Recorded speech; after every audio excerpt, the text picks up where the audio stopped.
Pemirsa, tuntutan 15 tahun penjara kepada mantan Ketua Umum Partai Demokrat Anas Urbaningrum menunjukkan korupsi Hambalang nyata. Meski demikian, arah lanjutan kasus korupsi ini masih dipertanyakan. Akankah kasus korupsi multi-years ini berhenti di Anas Urbaningrum atau masih akan menjerat tersangka lain yang sering disebut-sebut ikut terlibat? Segera kita diskusikan bersama narasumber yang sudah hadir di studio, yaitu kuasa hukum Anas Urbaningrum Firman Wijaya dan peneliti Divisi Investigasi ICW Tama S. Langkung. Terima kasih bergabung bersama kami Pak Firman, Mas Tama. Ya, apa kabar? Sehat? Sehat, alhamdulillah. Pakai gas LPG 3 galon atau 12 kilo? Pak Firman, ya. 15 tahun penjara dan denda 500 juta rupiah. Ya. Komentar Anda? Buat saya, ini tuntutan KPK ini agak reaktif ya, reaksioner ya. Kenapa begitu? Semacam ada kemarahan begitu. Tapi saya tidak tahu, saya masih mencari sebabnya karena kan itu nanti bagian dari pledoi saya. Tetapi secara yuridis buat saya fakta-fakta persidangan kemarin itu kan terang benderang cukup terbuka. Jadi ada apa ini pertanyaan. Tapi saya ingin mengatakan bahwa itu memang kewenangan KPK. Pada sisi lain kita hormati. Walaupun pada aspek yang lain kami mengatakan bahwa jangan-jangan ini tuntutan ini hanya antisipasi supaya Anas tidak diputus bebas gitu. Karena tidak diputus bebas. Tidak diputus bebas. Itu kan bagian dari strategi kan, bisa saja ini persidangan itu kan penuh dengan strategi, jaksa punya strategi penuntutan tersendiri. Kami dalam wilayah legal battle itu juga punya strategi-strategi yang nanti perang ya sebenarnya ya, perang legal ya? Iya, perang legal ya. Artinya ini pasti banding?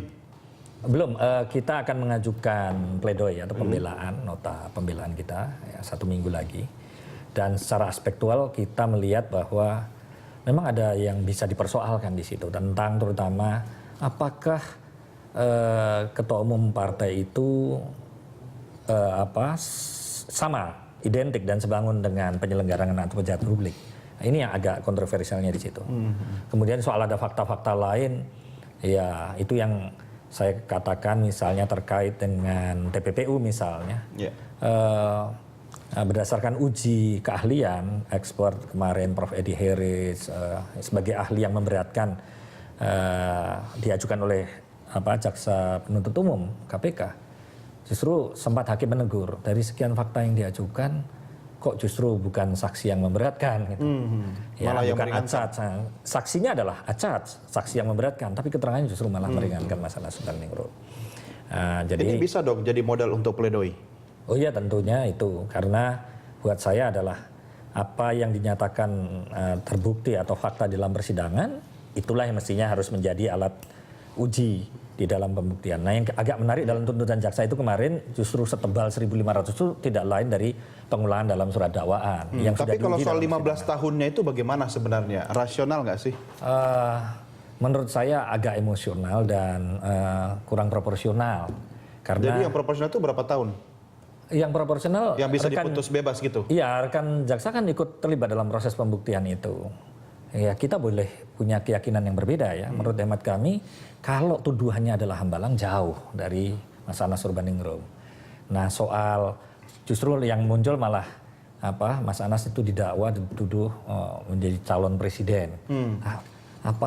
Ini kan spekulasi tuduhan yang berganti-ganti, berpindah-pindah. Anda mencoba mengatakan bahwa sebenarnya sidang ini, perkara ini hanya untuk memutus kemungkinan Anas maju jadi capres gitu. Ini kan nanti syarat dengan pesan-pesan atau muatan titipan dalam sidang ini. Nah, ini yang agak menarik buat saya, kok dari persoalan Hambalang bergeser lagi ke persoalan pencalonan sebagai presiden. Padahal penuntutan sebuah perkara pidana itu harus strict ya, harus jelas dan beyond reasonable doubt kalau kata orang pidana, harus terbukti secara sah dan meyakinkan, bukan beyond shadow of doubt gitu atau menimbulkan keraguan-raguan gitu. Nah, keraguan-raguan itu bisa dimulai dari spekulasi tuntutan yang berganti-ganti atau berbeda. Nanti bisa dijawab di pledoi. Mas Tama, 15 tahun cukup atau kurang? Ya, kalau lihat dari konstruksi yang dibangun oleh jaksa penuntut umum ya, tentu kan kita tidak bisa kemudian mengawal dari sebuah asumsi. Kita melihat dari pernyataan yang disampaikan oleh jaksa mengatakan ada beberapa hal yang terbukti. Misalnya Pertama bicara soal ada bukti penerimaan yang dikatakan mobil tadi, kemudian Harrier ya? ya, kemudian juga ada uang 2,1 miliar dari PT Adikarya, kemudian ada menerima uang 30 miliar dan 5.225 juta US dollar dari Nazarudin. Jadi mungkin ini menjadi salah satu pintu masuk ya, kendati nanti apakah hakim akan mengatakan itu terbukti atau tidak, atau itu menjadi perkara berikutnya.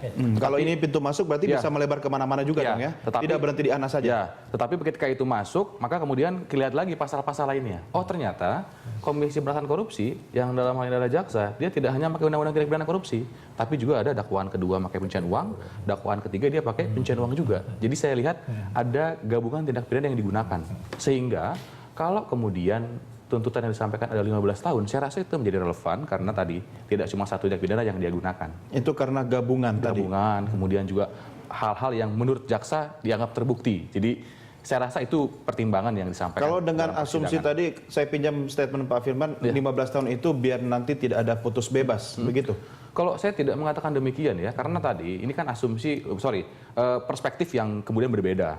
Perspektif jaksa mengatakan terbukti kok, penerimaannya terbukti, kemudian pasal-pasal yang disangkakan menurut dia pas gitu ya, sehingga ya 15 tahun itu menjadi angka yang kemudian tawaran dari jaksa penuntut umum. Kalau sudah tawar-menawar dari 15 tahun itu paling minim dapat berapa kira-kira? Tawaran yang saya katakan maksudnya adalah diajukan. Oh tuntutannya sekian lah, kira-kira gitu ya. Karena memang soal standar penuntutan kita sendiri di Indonesia belum ada semacam standar yang baku yang digunakan, kecuali mungkin jaksa. Nggak ada paket tahunnya ya. Nggak ada, misalkan kalau dia kena ini 5, ini 6. Tapi kan setidaknya penasihat hukum bisa berhitung ya Pak Firman. Artinya kalau 15 tahun kemudian setelah pledoi nanti bagaimana bertarung di pengadilan ini, ya paling tidak bisa berjuang di angka berapa tahun, itu kan salah satu strategi nanti kan? Ya bisa saja seperti itu, tapi tentu kan sama dengan jaksa memulai dengan maximality ya kan, yang tertinggi dulu lah ya, tuntutan yang tertinggi, walaupun sebenarnya mungkin pada nalar penuntutan juga ada sebenarnya. Tertinggi menurut Anda berapa tahun sebenarnya Pak? Kalau tadi yang saya katakan dimulai dengan pertanyaan hakim itu dalam ruang sidang, saudara rekan jaksa penuntut umum tolong dong hadirkan saksi yang memberatkan terdakwa. Ini kok saksi yang memberatkan justru meringankan. Nah, kalau itu sebenarnya bisa 30 tahun nanti. Nah, itu maksudnya sebenarnya hakim sudah memberikan sinyal sebenarnya. Bahkan ada pertanyaan, bisa nggak orang dituntut di bawah minimum? Ini pertanyaan itu hakim bertanya kepada dalam persidangan kepada jaksa penuntut umum. Artinya kan bisa saja. Itu pertanyaan kan, bukan permintaan hakim kepada jaksa agar menuntut. Itu judicial mind. Bagaimana hakim berpikir, aktivitas judicial itu bisa dimulai dengan pertanyaan-pertanyaan. Tapi boleh nggak sih Pak Firman, Mas Tama, hakim bertanya kepada jaksa penuntut umum sesuai dengan cerita Pak Firman tadi di dalam persidangan? Kalau di luar persidangan mungkin silakan saja ada komunikasi seperti itu ya. Ya mungkin saya jelaskan. Ada yang namanya prinsip iuria quaere novit. Hakim itu tahu hukumnya.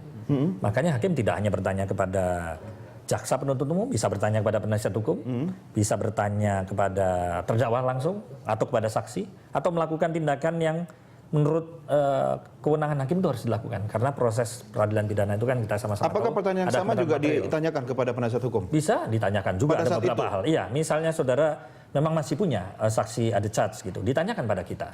Terus kemudian termasuk ada tidak alat bukti yang bisa melawan alat bukti yang diajukan jaksa, itu juga ditanyakan pada kita. Oke, Mas Tama, Anda komentari segmen berikut ya, kita break dulu ya. Baik, pemirsa, kami segera kembali, tetap bersama kami.